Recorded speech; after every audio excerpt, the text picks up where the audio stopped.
Your career path took some major turns. Yeah, I was recruited by our main technology partner. They asked me to become the CEO. But in hindsight, I should have said no.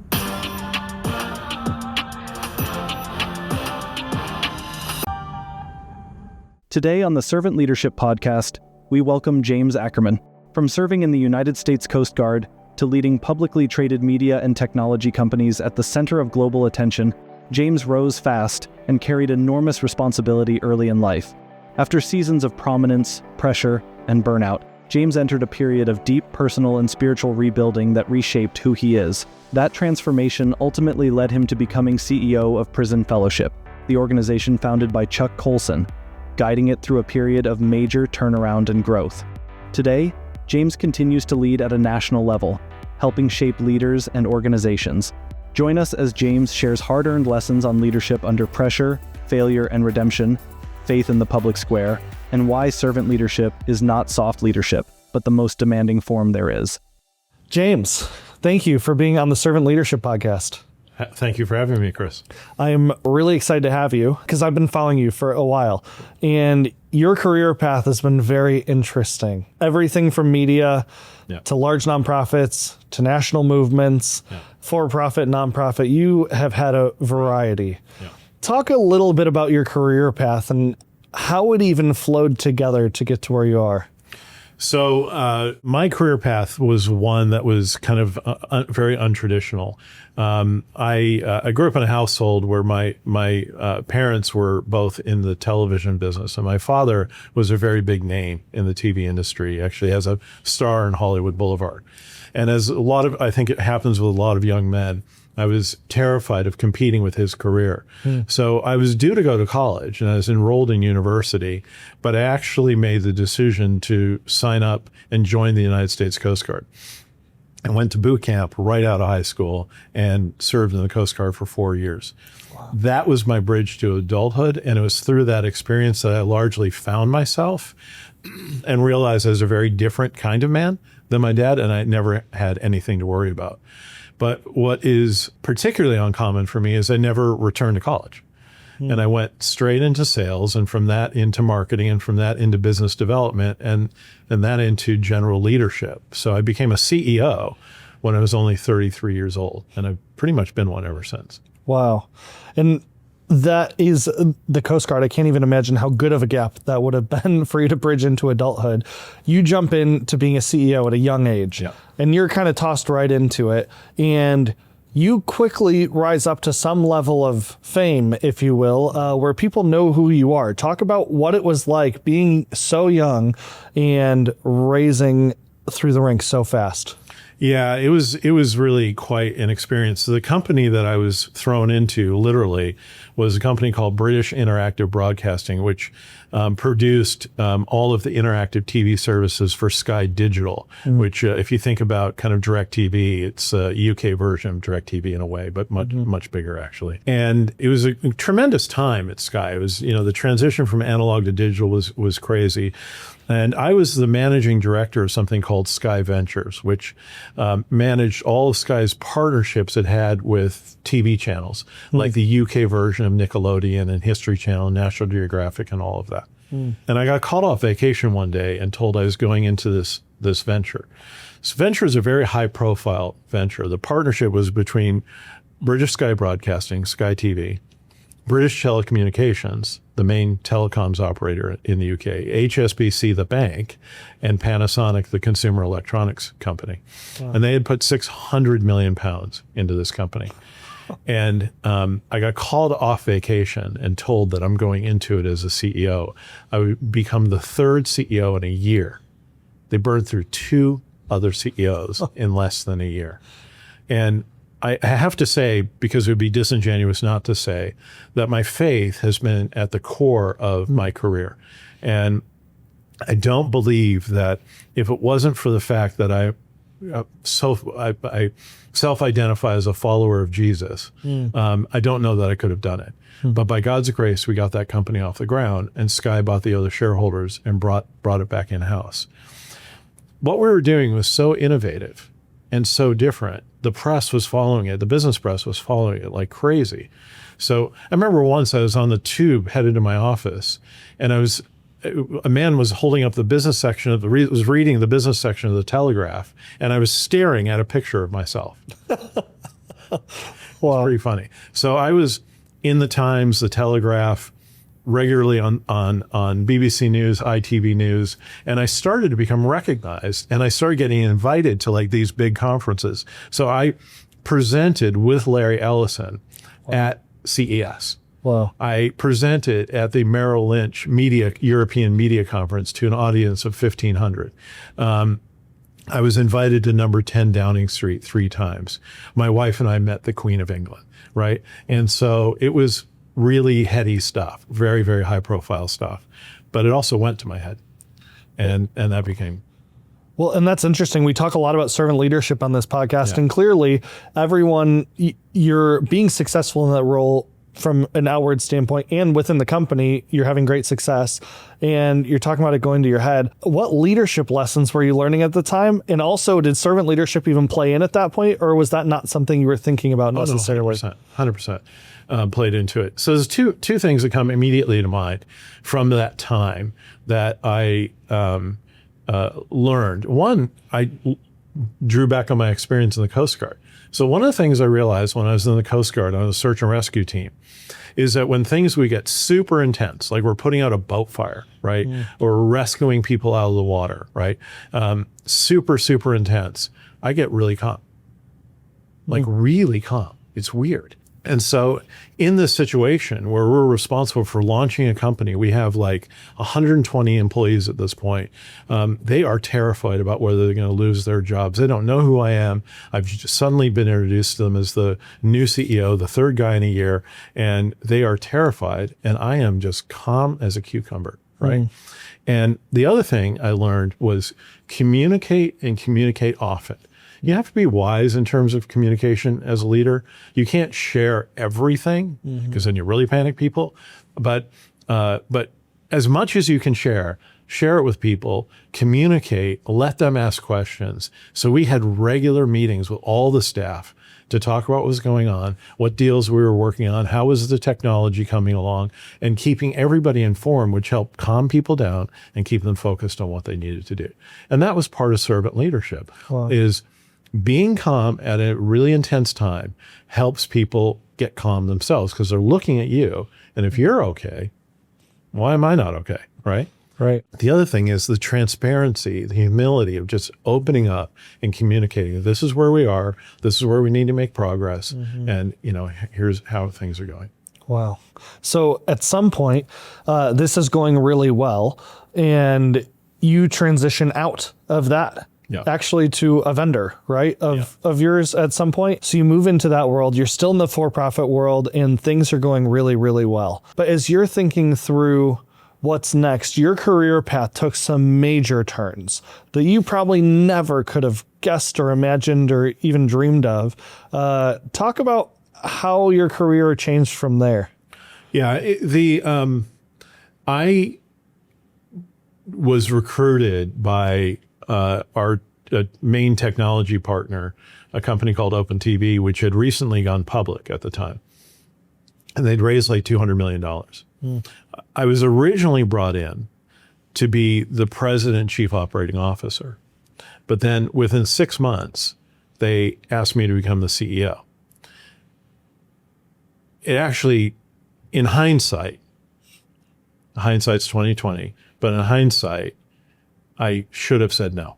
And the reason I should have said no is, or at least until certain things got sorted out, because what they did is they made the CEO the chairman of the board, the executive chairman of the board, and then made me his CEO.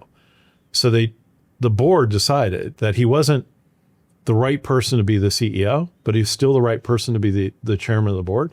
And so he had as his chairman a highly seasoned executive who'd seen everything.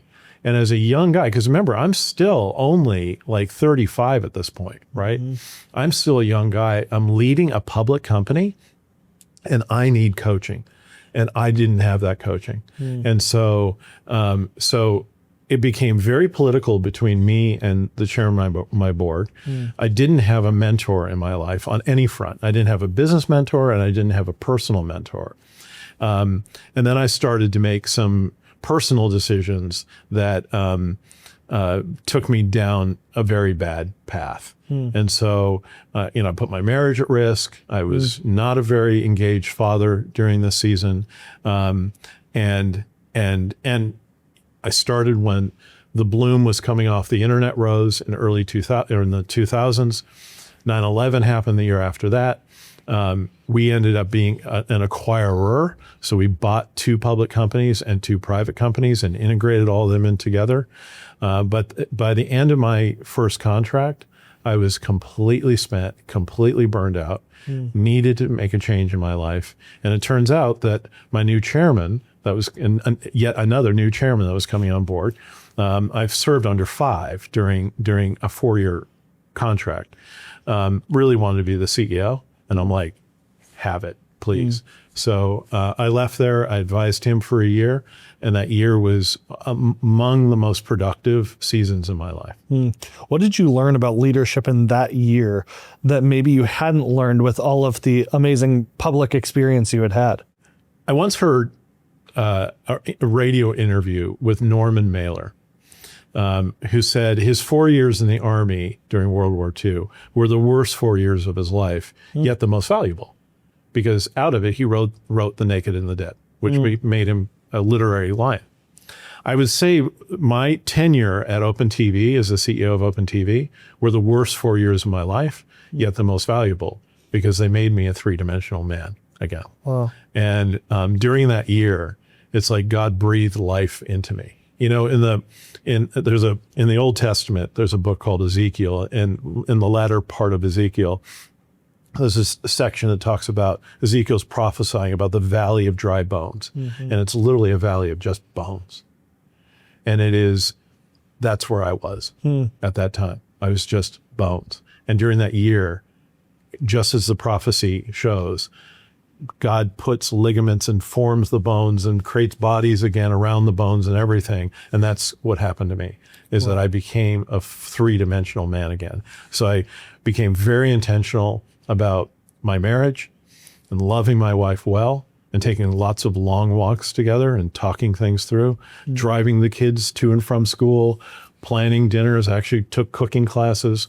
I went through something called the Centurions Program, which is now called the Colson Fellows Program, which was Chuck Colson's deep dive on biblical worldview. Strongly recommend it. It's a lot of work. We read 20 books in 1 year. Wow. I learned to sail in San Francisco Bay and became U.S. sailing qualified to skipper a 34-foot vessel. I mean, all of those things happened in that year.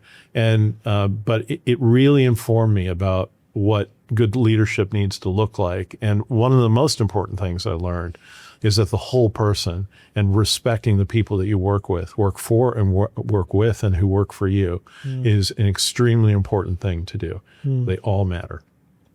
It's interesting because it was almost like a God-given gift that you had that year after Open TV where you were still advising, but you were kind of re-looking at your life in some amazing ways to grow as a person. Yeah. As people are listening to this and they're in a really hard work season or just a really hard season of life, they're right in the thick of it, maybe where you were at Open TV, and they're not yet at a point where they have that year to really ramp up and figure themselves out. What do you encourage them to do, or what are even steps somebody could take when they're in the valley, if you will? Yeah, I mean, there's a couple of things I'd recommend people consider, and I recommend this for anybody, whether you're in the valley or not. Make a list of the things that you most love and are your highest priorities in life, and then make a list next to it of which ones are the actual priorities in your life, and see how imbalanced that is. Like if your wife and your children, serving the Lord, your church community, other things are, horseback ride, whatever it is, are the things that are the things you most want to be doing. But the things that you're actually spending your time on are not those things, right? Then there's an imbalance there that needs to ultimately get addressed. Now, there are seasons, right? I've been involved in company startups. And there are just times when the hours are needed to get that thing done, but not at the expense of the important things in your life. And, losing your relationship with the Lord, losing your relationship to your community, church, and otherwise, losing your relationship to your wife, losing your relationship to your children are never, never, ever a good thing.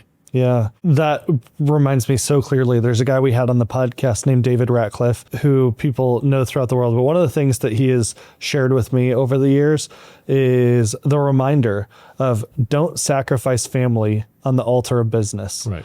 And it rings so true as you're talking, where it's like, man, you get so busy building the thing or thinking what you're doing is the most important thing. And it's like, well, the most important things are being sacrificed. Right. So I love that advice. Yeah. And what value is it to become so rich, but have no relation, be completely estranged from your family? Yeah. I mean, what's that worth? Yeah. So. Wow. Well, in this year, you talked a little bit about going through the Colson, like reading and leadership. I forget what it was called, but fellows program. It was called the Centurions program at the time. Now it's called the Colson Fellows program. Okay. Yeah. So the Colson Fellows program, and you're starting to read all these books, and you had no idea maybe the next steps of where that and some other things might converge and take you. Talk about the next step after that year, how you ended up at prison fellowship. So first of all, it was a dozen years between the time that I first visited a prison with Prison Fellowship and the time I became their CEO, right? 12 years. So, and I will share something with you that I don't often share, but I'll share it here because I think it's interesting and relevant. During the Centurions program, or let's call it what it's called now, during the Colson Fellows program, Chuck Colson was speaking. It was one of the residency weekends. He was speaking and giving a talk on biblical worldview. And the Holy Spirit literally said to me, one day you will lead Prison Fellowship. Wow. That would happen 10 years later. Wow. I didn't even tell my wife because I knew it'd freak her out, right? But it was, and I wasn't even sure. I was like afraid, is this like my ego speaking or whatever? But in hindsight, I realized actually the Holy Spirit giving me an insight. One day you will lead Prison Fellowship. So I visited a prison during that same year that I applied to go into the Centurions program and all that. I was invited by a Prison Fellowship staffer who I met on a father-son retreat to visit a Prison Fellowship program, what's now today called the Prison Fellowship Academy. And it was just a transformative experience for me. I felt at home in that prison yard. And I think because I had made some really stupid mistakes in my life, I had empathy with the men. And while my mistakes didn't lead to me going to prison, they were still errors of character, errors of judgment of character. And so I met men who had made big mistakes in their lives, and I just felt empathetic with them. I felt like I belonged there, and I didn't really want to leave, to be honest. And so I got involved in prison ministry, and the two things ended up, and my media background ended up resulting in me getting very close with Chuck Colson.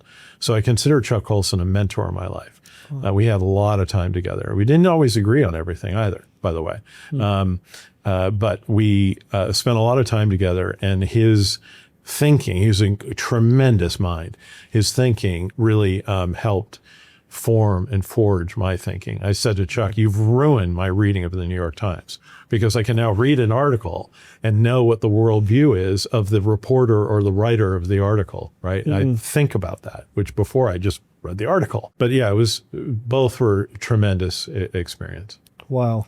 So as you're stepping into these prisons, even before you become CEO, there's something happening in your heart. Yeah. And I'm curious what you saw on the leadership side as you're walking through these prisons, because I would think it's a lot of hopelessness, a lot of lost people, but hearing some of your background as well outside of this podcast, there's great inspiration and amazing things happening within prisons. I had some unbelievable experiences. I remember I started teaching a life skills class as part of a program by this point, we'd moved to Nashville, Tennessee, in Riverbend Maximum Security, which is the where Tennessee's death row is housed. And the other part of the prison is a maximum security prison, and only one unit of the 6 units is open.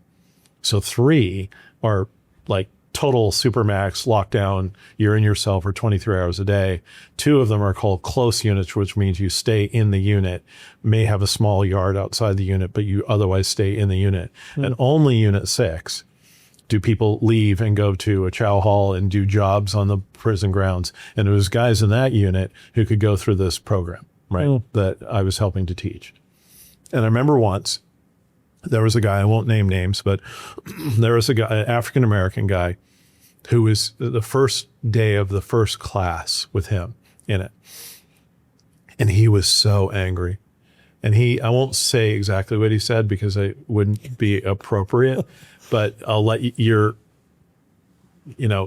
mind imagine. Yeah. But he was basically like, what can you white, what, do for us? And he was very, very hostile about it. Very, very, very angry.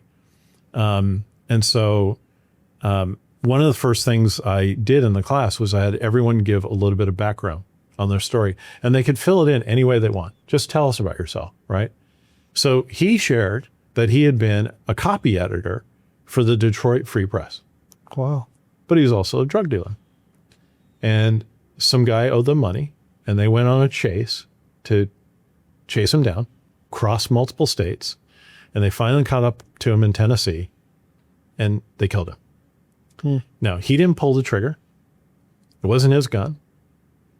I believe what he says, that he didn't think anybody was intending to kill anyone. They just wanted their money. But he ended up going down on a long-term sentence as an accessory to murder. So he is angry beyond belief.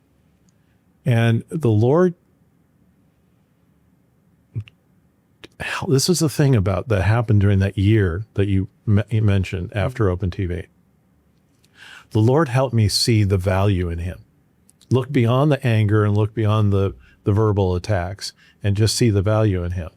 And so I asked him, when we got into writing resumes and cover letters, I said, you were a copy editor at the Detroit Free Press, right? Yes.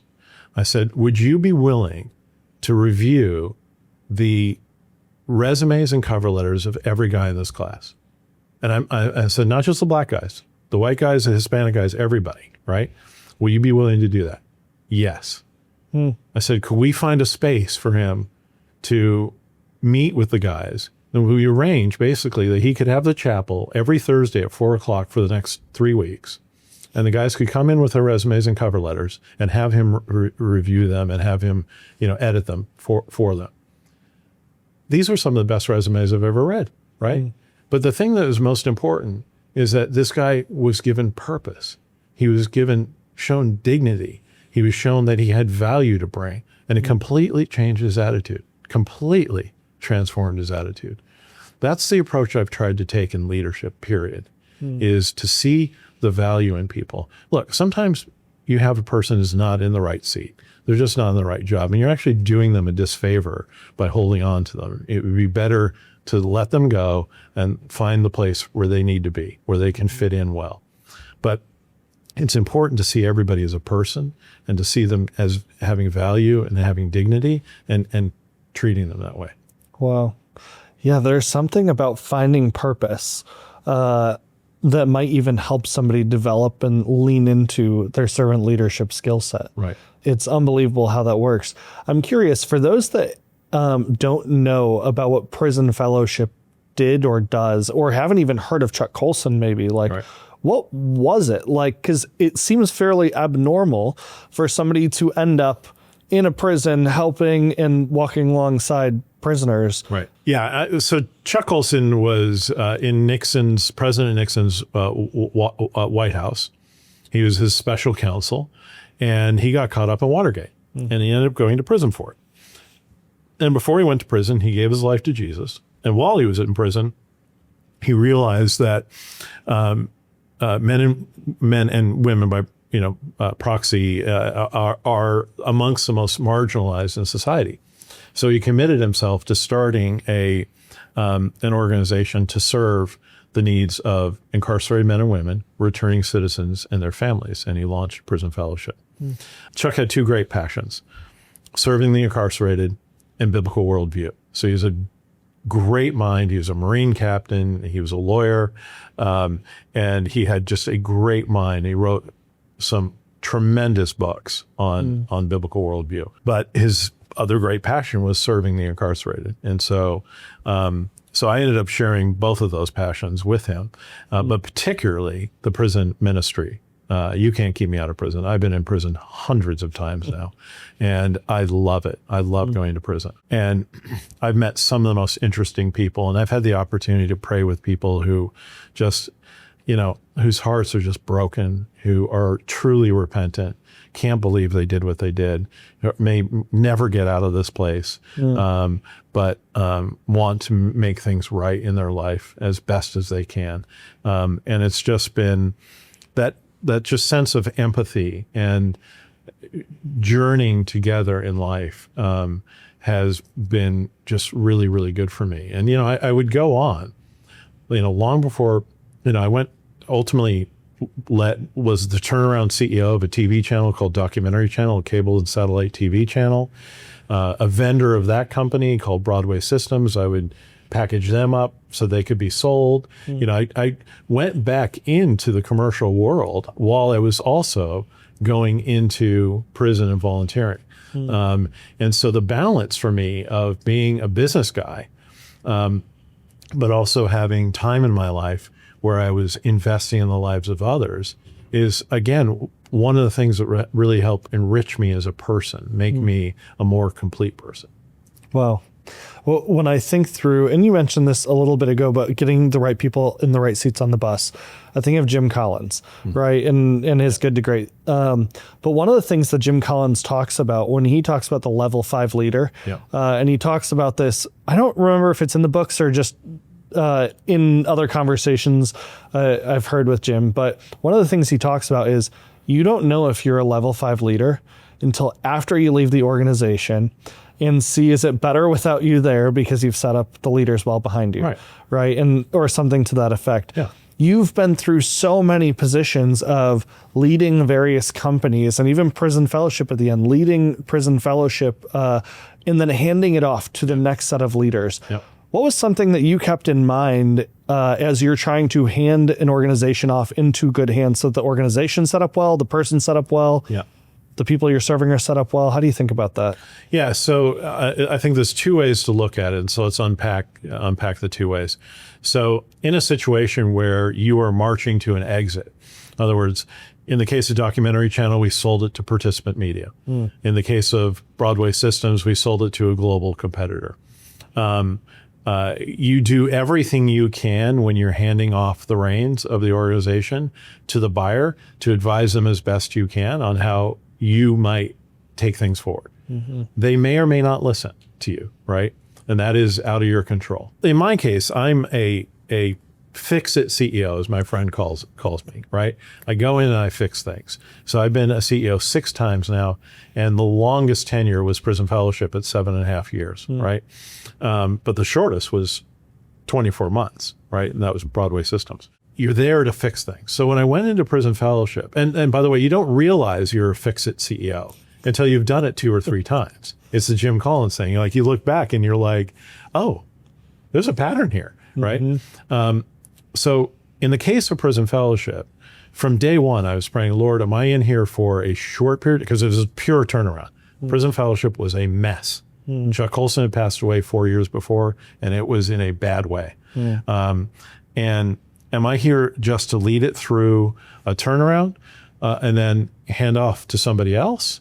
Or am I here until like I'm 70 years old, right? And one day, I'm in a prison in Texas, and a man who's in, I mentioned the signature program Prison Fellowship has called the Prison Fellowship Academy. A man who's in the academy, in other words, an incarcerated man who's participating in the academy in this prison, walks up to me, the CEO of Prison Fellowship. He's wearing a jumpsuit. I'm wearing a suit, right? And he says, I have a word from the Lord for you. May I share it? Now I've had prophets come up to me and say, thus saith the Lord, do that kind of thing to me. He wasn't doing that. He's like, I've got a word for you. I'd like to share it with you. May I do so? And if I said, I prefer you not, but thank you very much, he'd have gone away and just prayed for me. I said, but I felt in my heart like this is okay. I said, go ahead. And so what he said, referring to Chronicles, is he basically referred to the time when God used Nathan to say to David, you are not to build the temple, that he's raising somebody else to build the temple. You'll draw up the plans. You're going to raise a lot of money. You're going to get the materials, all those things, but you're not to build it.